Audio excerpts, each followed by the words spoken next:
नमस्कार दोस्तों, मेरा नाम वीर द्विवेदी है। मैं आपका अपने यूट्यूब चैनल पर हार्दिक स्वागत करता हूं। आज हम बात करेंगे ईवीएस के कुछ महत्वपूर्ण इम्पोर्टेंट टॉपिक के बारे में। तो आइए शुरू करते हैं। क्लास थर्ड चैप्टर नंबर 5 कहा गया है कि चूहों में देखने की क्षमता कम परंतु सूंघने, छूने तथा स्वाद वाली क्षमताएं बहुत ही तीव्र होती हैं। लिंगुफेन हांगकांग का एक पकवान है जो सांप के मांस से बनाया जाता है। गोवा में मछली नारियल के तेल में बनाई जाती है। टैपियोका केरल में ज़मीन के नीचे उगाया जाता है। मैना झटके से अपनी गर्दन आगे पीछे करती है। उल्लू अपनी गर्दन बहुत पीछे तक घुमा सकता है, लगभग 270 डिग्री तक उल्लू अपनी गर्दन को घुमा लेता है। पक्षी अपनी गर्दन बहुत अधिक हिलाते रहते हैं क्योंकि पक्षियों की जो आँखों की पुतली है वो घूम नहीं सकती। जो लोग देख नहीं सकते उनके पढ़ने का एक खास तरीका है जिसे ब्रेल कहते हैं। अगर हम ब्रेल लिपि की बात करें तो 1821 ईस्वी पे फ्रांस के एक लेखक थे जिनका नाम था लुइस ब्रेल। वो जन्म से अंधे थे। उन्होंने ही इस लिपि का आविष्कार किया था। यह लिपि 6 डॉट पर आधारित थी, यानी कि 6 बिंदुओं पर, लेकिन इस समय ये लिपि 64 बिंदुओं पर कार्यरत कर रही है। ब्रेल एक मोटे कागज पर एक नुकीले औजार से बिंदु बनाकर लिखा जाता है। ब्रेल कागज पर हाथ फेर कर पढ़ा जाता है कि उस पर क्या लिखा है। लुइस ब्रेल फ्रांस देश के रहने वाले थे। उसने ब्रेल लिपि की खोज की। ब्रेल 6 बिंदुओं पर आधारित होती है। अगले चैप्टर की बात करेंगे। असम में बहुत बारिश के चलते घर जमीन से 10 से 12 फुट ऊंचे बने होते हैं। इन्हें बांस के खंभों पर बनाते हैं। मनाली में भी बहुत बारिश होती है। यह एक पहाड़ी इलाका है। यहाँ पर मकान सॉरी फॉर गाइस यहाँ पर मकान पत्थर या लकड़ी से बने होते हैं। राजस्थान में बारिश बहुत कम होती है। यहाँ के लोग मिट्टी के घरों में रहते हैं। इनमें दीवारें मोटी होती हैं। मिट्टी से लीप पोत कर सुंदर बनाया जाता है। घरों की छतें कटीली झाड़ियों की बनी होती हैं। जम्मू कश्मीर में चाय को कहवा बोलते हैं, लेकिन अगर चाय की खेती की बात की जाए तो उसे फैजेंडा भी कहा जाता है। इसमें इलायची और बादाम आदि डाले जाते हैं। क्लास 4 में आएंगे अगले चैप्टर में। तो बल्लम एक लकड़ी से बनी छोटी नाव को कहती हैं। ये केरल में चलती है। राजस्थान में स्थित रेगिस्तान में बच्चे ऊँट गाड़ी में बैठकर स्कूल पहुंचते हैं। लेकिन अगर जुगाड़ की बात की जाए तो जुगाड़ सबसे ज़्यादा गुजरात राज्य में फेमस है। अगले चैप्टर की बात करेंगे हाथी संबंधित। एक बड़ा हाथी एक दिन में 100 किलोग्राम से ज़्यादा पत्ते और झाड़ियाँ खा लेता है। हाथी बहुत कम आराम करता है। यह दिन में 2 से 4 घंटे ही सोता है। हाथी को पानी और कीचड़ में बोलना में खेलना बहुत भाता है।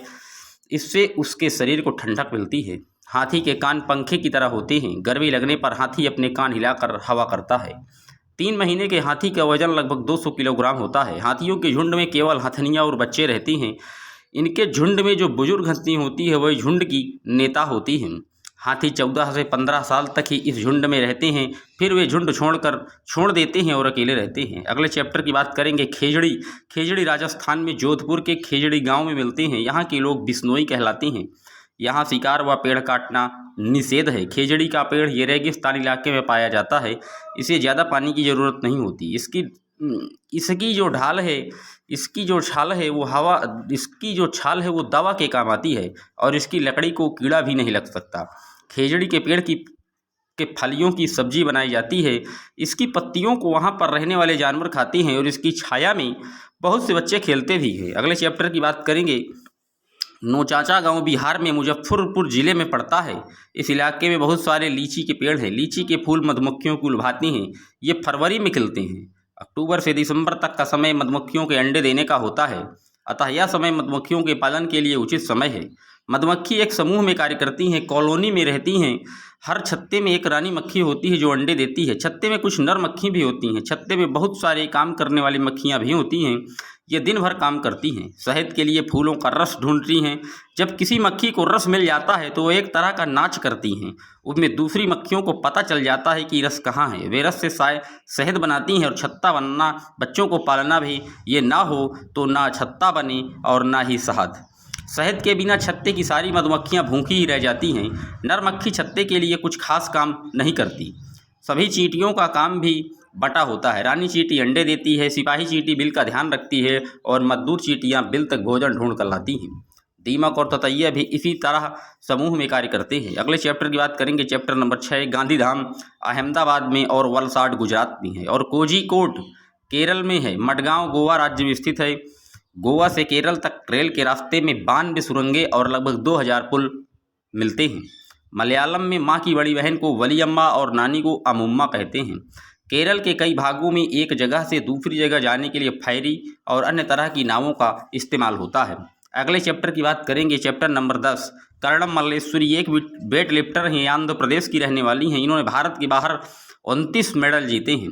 इनके पापा पुलिस हवलदार हैं। जब ये 12 साल की थी तभी से वजन उठाने का अभ्यास करने लगी थी। अब वे एक बार में लगभग 130 किलोग्राम का वजन उठा लेती हैं। अगला चैप्टर, उत्तरांचल में पहाड़ों के बीच में एक ही जगह है जहाँ फूल होती है या फूलों की घाटी कहलाती है, जिसे चमोली कहते हैं। बिहार में मधुबनी नाम का एक जिला है। त्योहारों और खुशी के मौके पर वहाँ घर की दीवार और आंगन में इस तरह के चित्र बनाए जाते हैं। इस तरह के चित्रों में इंसान, जानवर, पेड़, फूल, पंछी, मछलियाँ और अन्य कई जीव जंतु साथ में बनाए जाते हैं। यह चित्र पिसे हुए चावल के घोल में रंग मिलाकर बनाए जाते हैं। ये रंग भी एक खास तरह के होते हैं। इन्हें बनाने के लिए नील, हल्दी, फूल, पेड़ों के रंगों को इस्तेमाल में लिया जाता है। उत्तर प्रदेश में कचनार के फूलों से, केरल में केले के फूलों से और महाराष्ट्र में सहजन के फूलों से सब्जी बनाई जाती है। गुलदावरी और जीनिया के फूलों से कपड़े रंगे जाते हैं, यानी कि इनके रंग से रंग बनते हैं। उत्तर प्रदेश का कन्नौज जिला इत्र के लिए मशहूर है। यहाँ पर पास के इलाकों से ट्रकों में भर भर कर फूल लाए जाते हैं। फिर इनमें इत्र, गुलाल, जल और केवड़ा तैयार किया जाता है। गाजी खान स्थान पाकिस्तान में है। सोहना गांव हरियाणा में, वेलनिकर गांव कर्नाटक में है। अगले चैप्टर पर चलेंगे, पक्षी में। गीजू भाई बधेका गुजरात में रहते थे। वे बच्चों के लिए मज़ेदार किस्से, कहानियाँ और पत्र लिखते थे। गीजू भाई बधेका भारत में बाल केंद्रित शिक्षा के जनक भी माने जाते हैं। कलचिड़ी, इंडियन रोबिन, पत्थरों के बीच घोंफला बनाती है। घोंफला घास से बना होता है। उसके ऊपर पौधे की नाजुक टहनी, जड़ें, बाल, रोई सब बिछा रहता है। कौवे के घोंफले में लोहे के तार और लकड़ी की शाखाएं जैसी चीज़ें भी होती हैं। कौवा पेड़ की ऊंची डाल पर घोंफला बनाता है। कोयल अपना घोंफला नहीं बनाती, वो कौवे के घोंफले में अंडे दे देती है। फाख्ता कैक्टस के कांटों के बीच या मेहंदी के मेड़ में घोंफला बनाती है। गौरैया कहीं भी घोंफला बना लेती है। अलमारी के ऊपर, आईने के पीछे। कबूतर भी ऐसे ही अपना घोंफला बनाता है, पुराने मकान या खंडहर में। अगर हम बसंत गौरी की बात करें, जो गर्मियों में टुक टुक करते रहते हैं, पेड़ के तने में गहरा छेद बनाकर उसमें अंडे रखते हैं। अगर हम दर्जन चिड़िया की बात करें तो अपनी नुकीली चोंच से परतों को सी लेती है और उसके बीच की बनी थैली को अंडे देने के लिए तैयार कर लेती है। शकरखोरा किसी छोटे पेड़ या झाड़ी की डाली पर अपना लटकता घोंफला बनाता है। घोंफला बाल, बारीक घास, पतली टहनियाँ, सूखे पत्ते, रुई पेड़ की छाल, टुकड़ों और कपड़ों के चीथड़े से बना होता है। बीवर पक्षियों में सभी नर बीवर अपने अपने घोंफले बनाती हैं। मादा बीवर उन सभी घोंफलों को देखती है, उनमें से जो अच्छा लगता है उसे ही वो अंडे देती है। पक्षियों के कई दुश्मन भी हैं, मनुष्य और दूसरे जानवर भी। कौवे, गिलहरी, बिल्ली और चूहे मौका देखते ही अंडा चुरा लेते हैं। कई बार घोंफले को भी तोड़ देते हैं।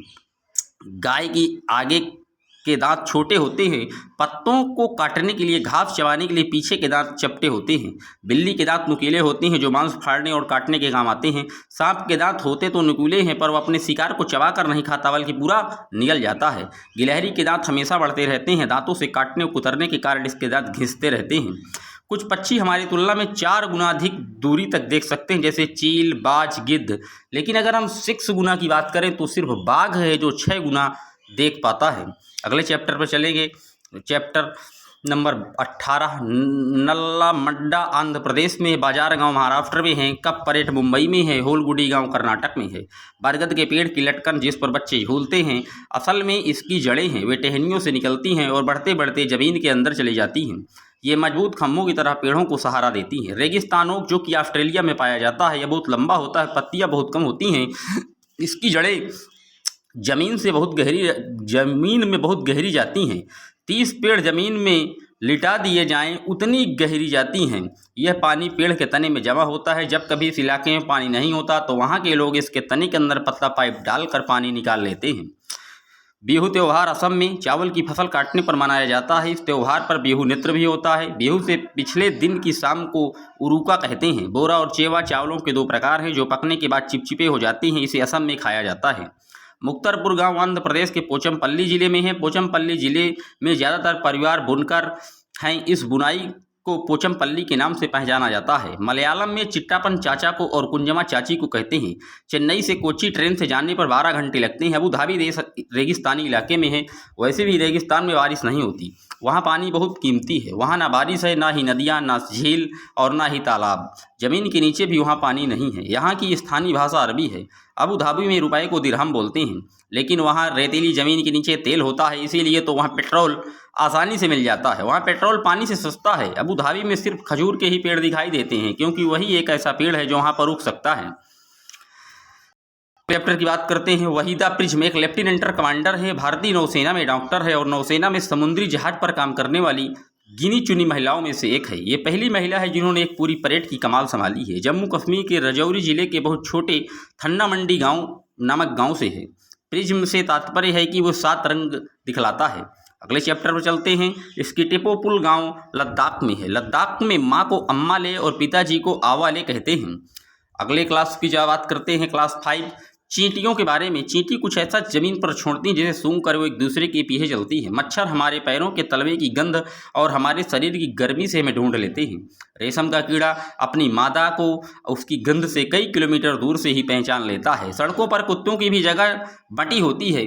एक कुत्ता दूसरे कुत्ते के मलमूत्र की गंध से जान लेता है कि उस इलाके में बाहर का कुत्ता आया था। दिन में जगने वाले जानवर कुछ रंग देख पाते हैं, रात में जगने वाले जानवर हर चीज को सिर्फ सफ़ेद और काला ही देखते हैं।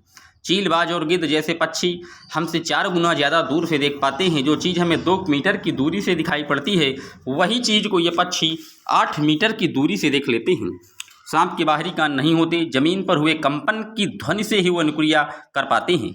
जंगल में ऊंचे पेड़ पर बैठकर लंगूर पास अपनी मुसीबत जैसे शेर चीता को देखकर एक खास आवाज़ निकालकर अपने साथियों को संदेश देता है।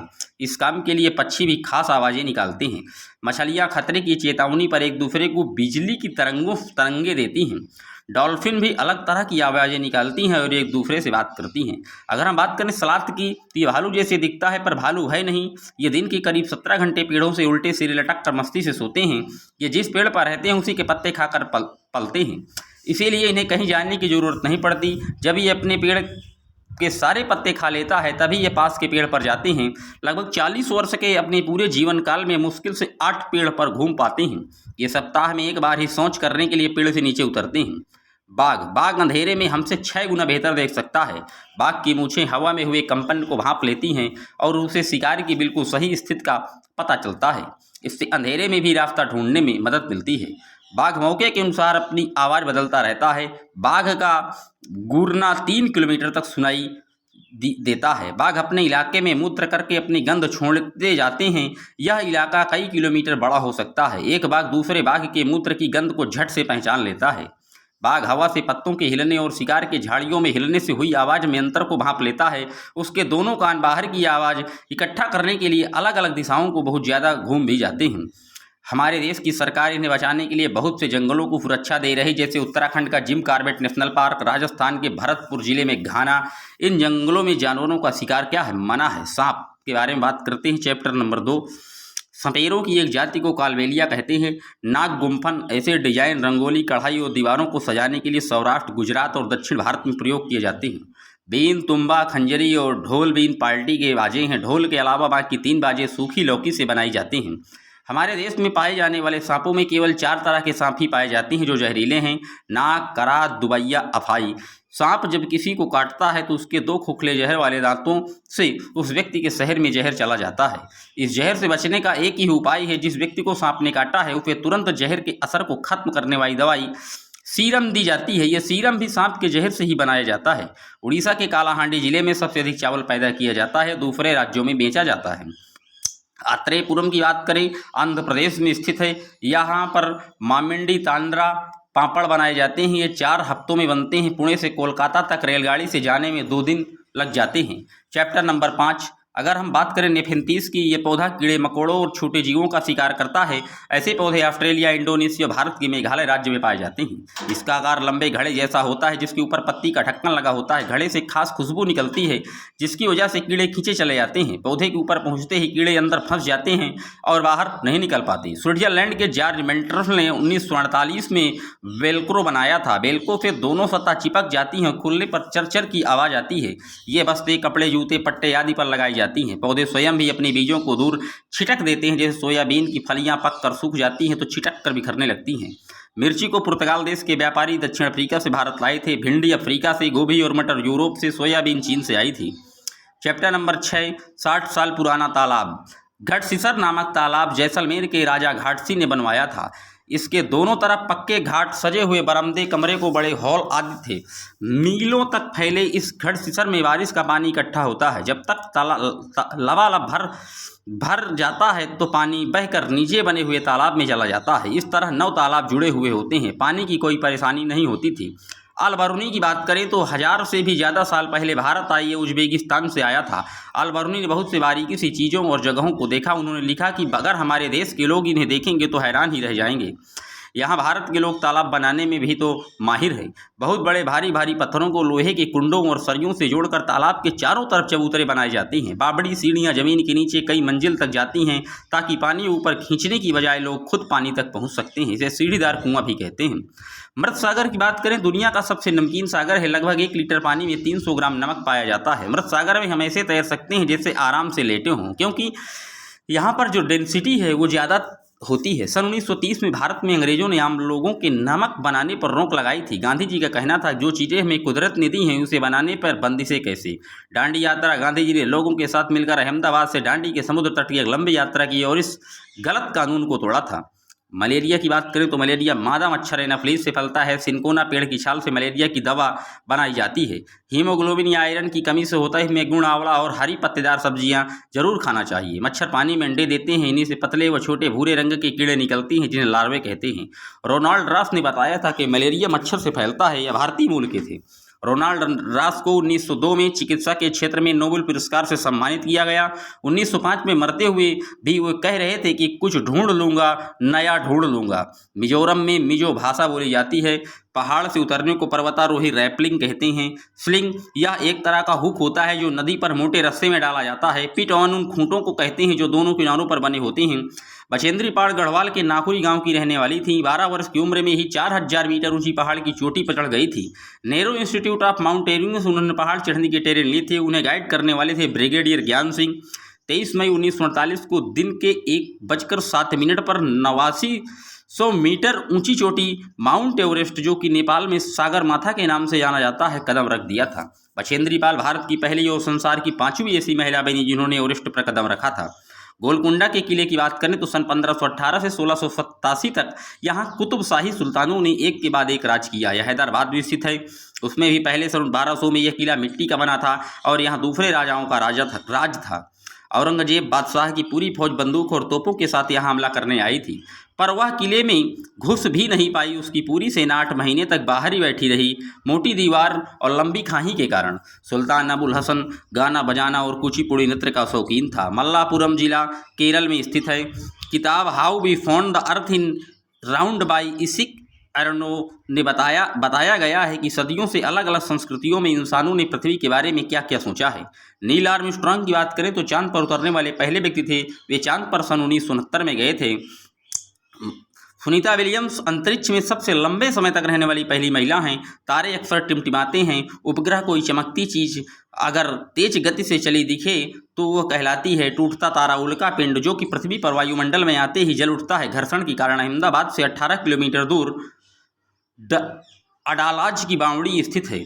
अगले चैप्टर की बात करेंगे तो मुंबई से दिल्ली लगभग 1400 किलोमीटर है। लेह लद्दाख में इलाका सूखा, समतल और ठंडा रेगिस्तान है। लद्दाख में बहुत ही कम बारिश होती है। यहाँ घर की निचली मंजिल पर खिड़की नहीं होती। छत बनाने के लिए पेड़ों के मोटे तने इस्तेमाल किए जाते हैं। लकड़ी के फर्श पत्थरों को काट काट कर एक के ऊपर एक रखकर बनाया जाता है। निचली मंजिल जानवरों के लिए होती है। 5000 मीटर की ऊंचाई पर बना यह मैदानी इलाका सुनसान और पथरीला था, जिसे चांगपांग कहते हैं। वहाँ पर चांगपा के बारे में पता चला। इतने बड़े इलाके में 5000 लोग चांगपा घुबंतु लोग हैं जो हमेशा एक ही जगह पर नहीं रहते। चांगपा खास तरह की बकरियां पालते हैं जिनके बालों से दुनिया की मशहूर पश्मीना ऊन बनती है। ये लोग अपना पूरा घर और सामान घोड़े और याक पर लाद कर घूमते हैं।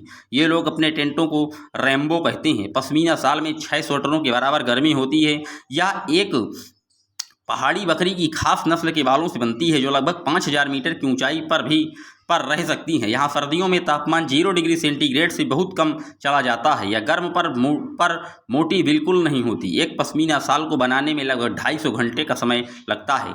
चांगपा याक के बालों से बुनाई करके पहाड़ी बनाते हैं। यह बहुत मजबूत होती है और गर्म भी होती है। टेंट लगाने से पहले ज़मीन में 2 फुट गहरा गड्ढा खोदते हैं, फिर गड्ढे के आसपास की ऊंची ज़मीन पर टेंट लगाते हैं। रेम्बो के पास ही भेड़ बकरियों को रखने की जगह को चांगपा या लेखा कहते हैं। जम्मू कश्मीर के हर गली कूचे में दिखती है एक बेकरी। कश्मीरी लोग अपने खाने के लिए रोटी घर में नहीं बनाते, दुकान या बेकरी से ही खरीदते हैं। जम्मू कश्मीर के श्रीनगर में डल झील है। श्रीनगर के घर पर श्रीनगर में बाहर से आए टूरिस्ट हाउस बोट में रहते हैं। हाउस बोट 80 फुट लंबी और 8 से 9 फुट चौड़ी होती है। यहाँ के पुराने घरों की खासियत है जालीदार खिड़कियाँ, ये बाहर की ओर उभरी होती हैं।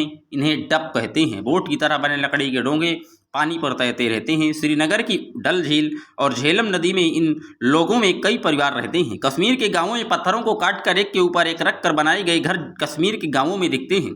पत्थरों के ऊपर मिट्टी की पुताई की जाती है तथा लकड़ी का इस्तेमाल भी घर की छत या ढलवा होती है। पुराने घरों की खासियत है पत्थर, ईंट और लकड़ी को मिलाकर बनाना। घरों और दरवाजों और खिड़कियों पर डिजाइनर मेहराब बनाए जाते हैं। कच्छ इलाका गुजरात में स्थित है। 26 जनवरी 2001 में अहमदाबाद गुजरात में भूकंप आया था। गांधी जी के बहुत करीबी के साथी थे महादेवी देव भाई देसाई वर्धा शहर और गोरेगांव महाराष्ट्र में हैं। अफसाना मंसूरी खुद एक बुलंद मजबूत दीवार है मुंबई की नागपाड़ा बास्केटबॉल एसोसिएशन की। इस टीम को खेलने वाले नूर खान थे। उन्होंने ही खेलने के ग्राउंड के बारे में बताया था, बच्चू खान प्ले ग्राउंड, जो मुस्तफ़ा खान के नाम से व्यक्ति से जाना जाता है। ये जो आप ईवीएस के नोट्स पढ़ रहे हैं, ये आपको आने वाले समस्त टेट, सीटेट और शिक्षक भर्ती परीक्षाओं में अच्छी मदद करेंगे। इसके लिए आप लोग चैनल को लाइक और सब्सक्राइब जरूर करें। अगले चैप्टर की बात करें, चैप्टर नंबर 20। कुड़ुक भाषा में तोरांग का मतलब होता है जंगल। जंगल अधिकार कानून 2007, यह कानून आदिवासियों को जंगल पर उनका हक दिलाता है। जो लोग कम से कम 25 साल में जंगल में रहे हैं, उनका वहाँ के जंगल और वहाँ पैदा होने वाली चीज़ों का हक है।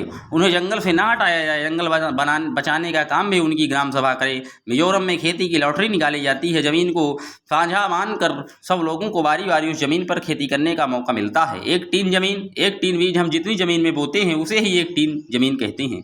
अगर हम झूम खेती की बात करें तो एक फसल कटने के बाद ज़मीन को कुछ साल तक खाली छोड़ देते हैं, उसमें खेती नहीं करते। इस जगह को बांस या जंगल जो उग जाता है उसे उखाड़ते नहीं हैं, बस गिराकर जला देते हैं। यह राख जमीन में खाद का काम करती है। मिजोरम में फसल पकने पर चेराव नाच होता है। चेराव नाच में ज़मीन पर बांस की डंडी लेकर दो लोगों की जोड़ी आमने सामने बैठती है। ढोल की तरह डंडियों को जमीन पर पीटते हैं। डंडियों के बीच लोग एक कतार में खड़े होकर कूदते और नाचते हैं।